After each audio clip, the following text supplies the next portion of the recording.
따뜻한 마을 공동체를 만들어가는 주민들과 그 마을을 소개해드리는 시간, 마음에서 마을을 찾던데요. 오늘 마음마을에서는 주민자치회를 중심으로 10여 년 동안 다양한 마을 만들기 사업을 진행해오고 있는 순천시 중앙동을 만나봅니다. 이 시간 함께해 주시는 모세환 대표 자리에 함께하셨습니다. 함께 인사 나눠보도록 하겠습니다. 네, 대표님 안녕하세요. 네, 반갑습니다.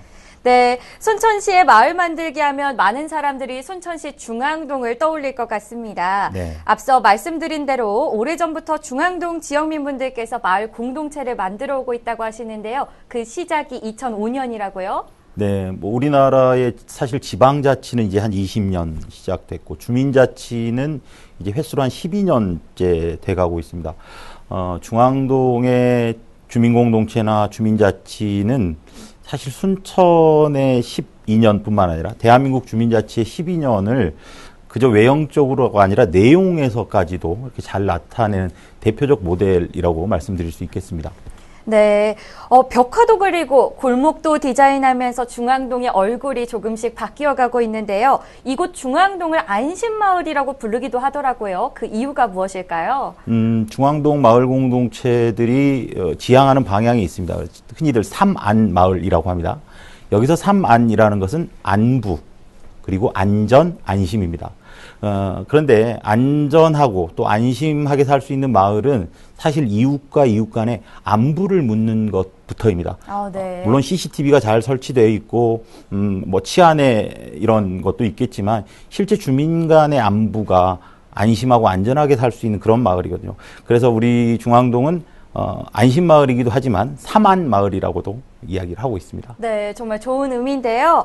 그런가 하면 천태만상창조센터가 건립되면서 주민들의 이 자치 활동이 유기적으로 모이는 계기가 됐다고 하던데요. 이 천태만상창조센터 어떤 곳인가요? 이 네이밍은 사실 1000가지 형태, 10,000가지 상상을 줄여서 천태만상이라고 이야기를 합니다. 네. 지난 12년간 대한민국의 주민자치의 성과를 고스란히 나타낸다라고 할 수 있을 것 같습니다. 왜냐하면 어떤 하드웨어, 건물만 있다고 해서 공동체가 활성화되는 건 아니거든요. 네. 그런데 주민들 스스로가 유기적인 공동체를 만들어가고 또 어떠한 활동들을 할 것인가, 흔히 이제 이걸 우리가 소프트웨어라고 하는데 휴먼웨어와 소프트웨어 이런 것들이 결국은 이제 천태만상이라는 이 플랫폼 건물로까지 국가가 지원하는 그런 사례로 만들어졌으니까 많은 분들이 사실 여기 다녀가십니다. 다른 지역에서도 흔히 네. 벤치마킹, 건물을 짓는 게 우선이 아니라 마을의 공동체가 회복이 되고 또 활성화되는 것이 먼저다라는 걸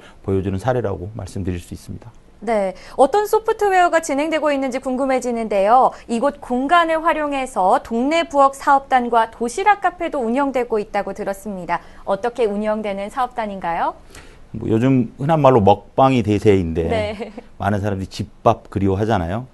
중앙동의 동네 부엌 사업단은 진짜 동네 엄마들이 그 식당 음식 같지 않고 집밥처럼 해주시는 음식이에요. 그래서 물론 뭐 도시락을 배달하기도 하고 뭐 레스토랑처럼 물론 이제 뷔페식 레스토랑을 운영하기도 하지만 네. 사실 그 안에는 주민들의 공동체 속에서 우리가 원하는 집밥을 먹을 수 있는 공간이기도 하고요.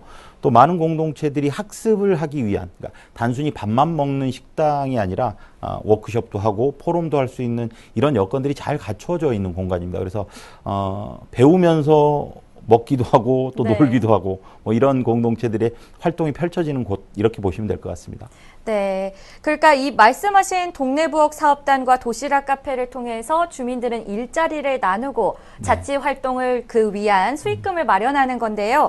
이뿐만이 아니라 어려운 이웃들을 위한 복지 사업도 진행되고 있다고 들었습니다.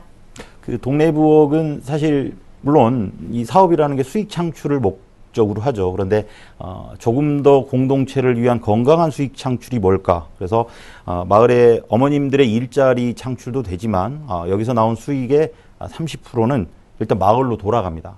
그래서 여름에는 어르신들 모셔서 초복에는 삼계탕도 또 대접하고요. 또 때때로 또 주민들 모셔서 대접도 하고 어떤 복지사각지대를 직접 챙길 수 있는 주민이 챙길 수 있는 그런 공간이기도 합니다. 그리고 우리는 흔히 같이 밥 먹으면서 친해지잖아요. 네. 그래서 격 없이 아주 수평적 구조에서 함께 나눌 수 있는 공동체 문화, 그걸 부엌에서 동네 부엌에서 만들어가고 있는 거죠. 누구나 가면 밥을 먹을 수 있을까요? 비용을 지불해야죠. 예. 네. 이 무엇보다 중앙동에 이런 자치 활동들이 빛을 발하는 이유는 마을 만들기 중심의 주민들의 자치 활동이 있었기 때문이라고 알고 있습니다. 네. 사실 그간의 우리나라의 주민자치가 어떤 고민의 지점이 있냐면 관주도, 그러니까 행정이 좀 끌고 나가고 주민들은 따라가는 형태인데 중앙동 주민자치는 외형보다는 내용에서 순천시, 그러니까 주민자치가 수평적 구조에서 함께 만들어간다라는 겁니다. 그래서 가장 큰 핵심은 이런 것 같아요. 우리 프로그램이 만사형통인 것처럼 정말 만사형통하려면 소통이 잘 돼야 되거든요. 네. 순천시의 시민소통이라는 이 정책과 주민자치가 잘 버무러져서 주민들이 스스로 주도하는, 그래서 지속 가능성이 담보되는 주민자치의 모델, 뭐 이렇게 저희들은 평가하고 있습니다. 네. 자칫하면 인구 공동화 현상으로 이렇게 횡했을 도심이 멋있게 변화하고 있는데요. 대표님께서는 어떻게 바라보고 계신가요? 중앙동을 이렇게 들여다보고 있으면 저희 그 주민자치를 이끌고 계신 유양현 회장님, 늘 항상 그 도전이라는 키워드를 갖고 계신 것 같아요. 새롭게 도전하는. 그래서 그냥 멈춰 있는 것이 아니라 여러 가지 마을 일들을 마을 주민들이 함께 도전하면서 느끼는 성취감, 이런 것들을 잘 건드려 주시는 것 같아요. 그래서 주민들이 마을에서 도전하는 마을인 것 같아요. 예. 네. 뿐만 아니라 중앙동 상인들의 열정으로 만들어낸 시네몰도 있고요. 옛 순천의 정치가 느껴지는 순천 문화의 거리도 있습니다. 이 순천시 중앙동 일대의 변화는 현재 진행형이라고 봐도 무방하겠네요. 네, 그렇습니다. 우리 중앙동은 이런 게 있어요. 다양한 공동체들이 있습니다. 상인회도 있고, 뭐 번영회도 있고, 주민자치도 있고, 일일이 다 소개 못 해드리지만 다양한 공동체들이 있는데요. 중앙동이라는 이름처럼 한 중심에 놓고 아주 잘 점과 선이 연결돼서 중앙동이라는 면을 만들어 가시는 그런 공동체다라고 저는 그렇게 보고 있습니다. 네. 1000가지 생각, 10,000가지 상상으로 이렇게 들썩들썩하는 천태만상 중앙동의 이야기 잘 들었습니다. 다음 주에도 멋진 마을 만들어가는 사람들의 이야기 기대하겠습니다. 네, 대표님 고맙습니다. 오늘 고맙습니다.